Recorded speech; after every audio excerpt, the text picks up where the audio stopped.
After doing some research, I am really starting to doubt Toyota's pricing and lineup strategies.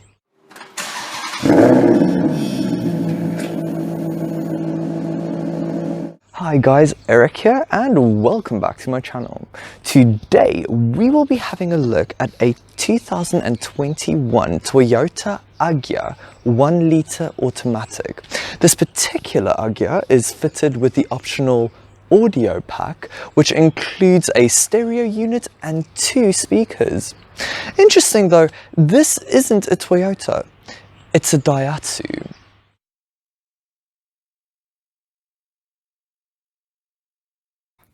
A Daihatsu Agya, to be precise.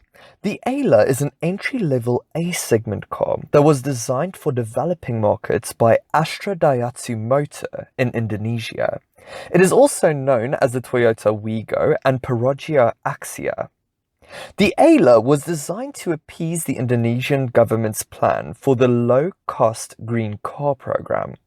It began production in September 2013 and was refreshed on the 7th of April 2017 with new front and rear bumpers, LED side lamps and LED tail lamps.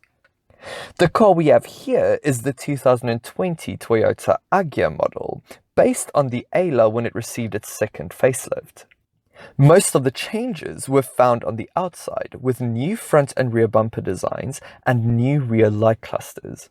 In South Africa, it is only available with 1 engine, 2 transmissions, and 2 trim levels, 1 with audio and 1 without. The rest come as standard. Automatic climate control, electric windows front and rear with driver one touch, power steering, keyless start, remote central locking, twin airbags, ABS with electronic brake distribution, very important, and 14-inch alloy wheels. The exterior does not work for me personally. I'm happy to see that it is trying to forge its own path, but there is a lack of cohesion. It doesn't seem as though the front and the rear of the car was designed by the same person. It also looks dated, probably because the modern lights and aggressive bumpers are attached onto a design that is almost 9 years old. The rear light clusters are particularly odd to me. It looks to me as though the rear light on the boot is misaligned. Now, it is important to remember that beauty is in the eye of the beholder. This is merely my own opinion. So, what does it look like inside? One thing is for sure, the interior of this car is much more appealing than the exterior. Even though there is no denying this car's budget's roots, the general design is appealing and well thought out. There are some neat touches to elevate this car from its bargain basement status. The center console is finished in the shiny charcoal plastic trim, much better looking than the faux carbon fiber you got in the Sandero. The side air vents have chrome surrounds. The seats have these beautiful red and silver patterns, and the same fabric can be found on the door cards, and this is to name but a few.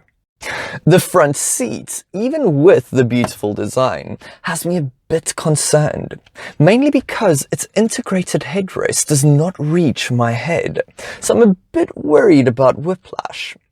Thankfully, the car did receive a 4 out of 5-star safety rating from Asian NCAP. The steering wheel is rather basic, but there's a certain appeal to its simplicity. Sadly, there is no steering mounted audio controls and the steering wheel can't be adjusted at all. Thankfully, it is power assisted. The dials isn't as appealing in its design, but it gets the job done. All driver's information is divided into 3 semicircles. The middle circle that contains the speedometer is by far the biggest. The circle to the left houses the rev counter, and the trip computer is housed to the circle on the right. The trip computer communicates average fuel consumption, range, trip A mileage and trip B mileage. So no instant fuel consumption, average speed or time traveled. Thankfully, the dials are big, very clear and easy to read. The stalks that control the wipers and the indicators are also beautifully dampened and surprisingly premium. The doors are rather large, but not too heavy. The general design is attractive and familiar. I particularly like seeing seat fabric on the door cards as it helps to break up the plastics a bit. As standard, you get electric windows front and rear, with the driver's window being able to automatically lower itself. The switches feel hollow and cheap, but that is to be expected from a car at this price point. One thing I do have a gripe about, however, is the silver painted plastics that surrounds the door's armrest and the window switches. It looks terrible. It looks like someone literally just spray painted it, and it is already prone to scratches. It's really rather disappointing.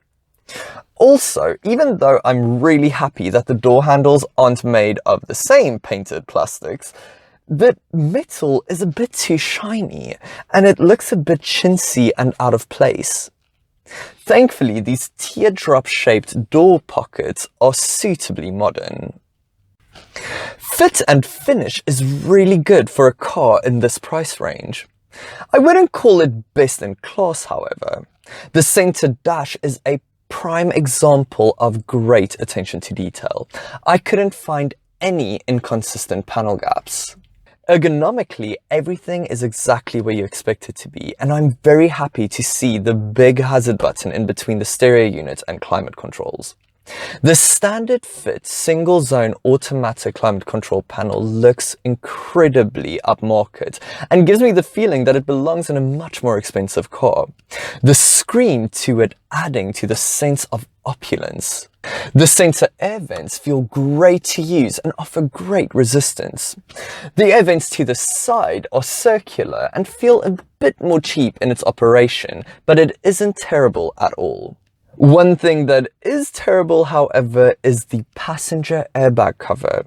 It looks as though it has been glued on by a 3-year-old, and you almost immediately notice it. Then there is the gear lever.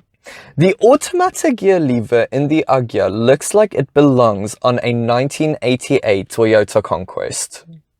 Another thing that falls short is the stereo unit, as it really does look like an aftermarket radio.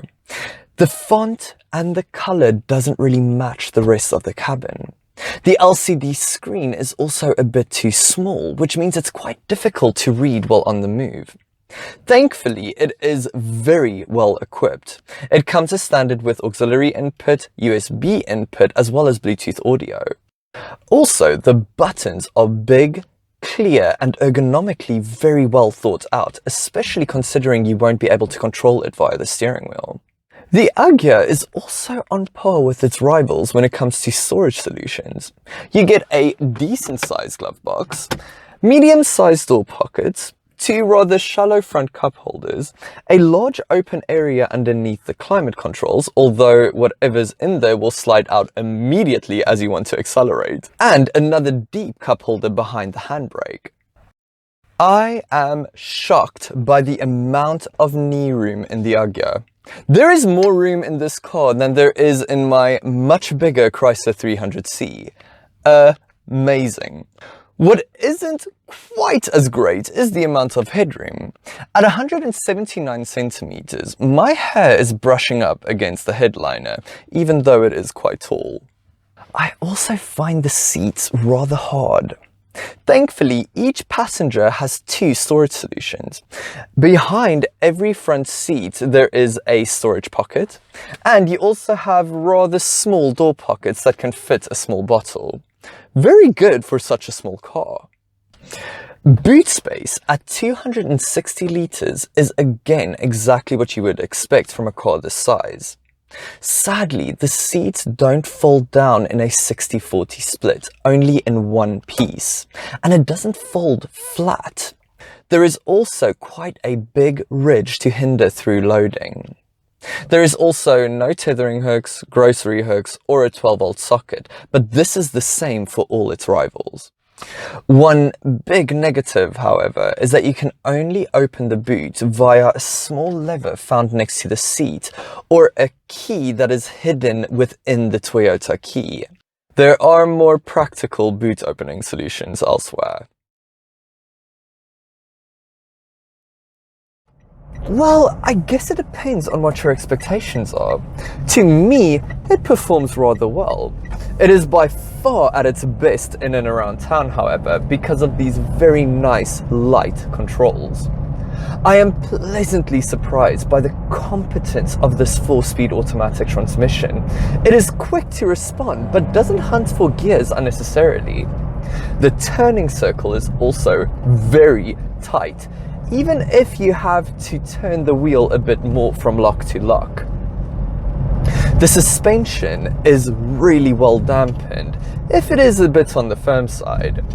One thing I did notice, however, is that the engine noise is rather loud. Out on the open road, and you can tell that this car was designed to be driven in and around town. Wind and road noise is rather loud, and the engine struggles to stay at our national speed limit. The seats also lack a bit of lower back support, and the engine drone is rather intrusive as it hovers around 3,500 RPM at 120 kilometers an hour. Out on the twisties, and I realized that this car does not like corners. There is quite a lot of body roll, but that isn't its biggest drawback. The steering is just weird. It feels as though there is a delay between me turning the wheel and the front wheels turning. At first I thought it was all in my mind, but it just kept on happening again and again. I don't really enjoy driving this car on more demanding roads. My biggest concern with the Agya, however, is its rivals. This is a highly contested segment with some very competent competition. The first one that comes to mind is the Renault Sandero. Sure, it is a bit more expensive, but you get a bigger and better looking car with a stronger engine, even if you don't get the same amount of spec as with the Agya. Another rival that comes to mind is the Hyundai Grand i10. Again, it's a bit more expensive, but it comes equipped with a much prettier cabin as well as a more attractive exterior. You even get a longer warranty. Its biggest rival, however, comes from within Toyota itself. The Toyota Starlet is very closely priced to the Agya. Save a bit more money and you can get a much bigger and prettier Toyota with a larger and better built interior. You also get a stronger engine. Or, if the Toyota badge doesn't bother you too much, you can opt for its cheaper, identical twin, the Suzuki Baleno. Truthfully, I'm struggling to see the value here. And besides, it's not like you're buying an actual Toyota. This is a Daihatsu. Now, it is important to note that Daihatsu is a reputable brand, but still, you are paying for that Toyota badge.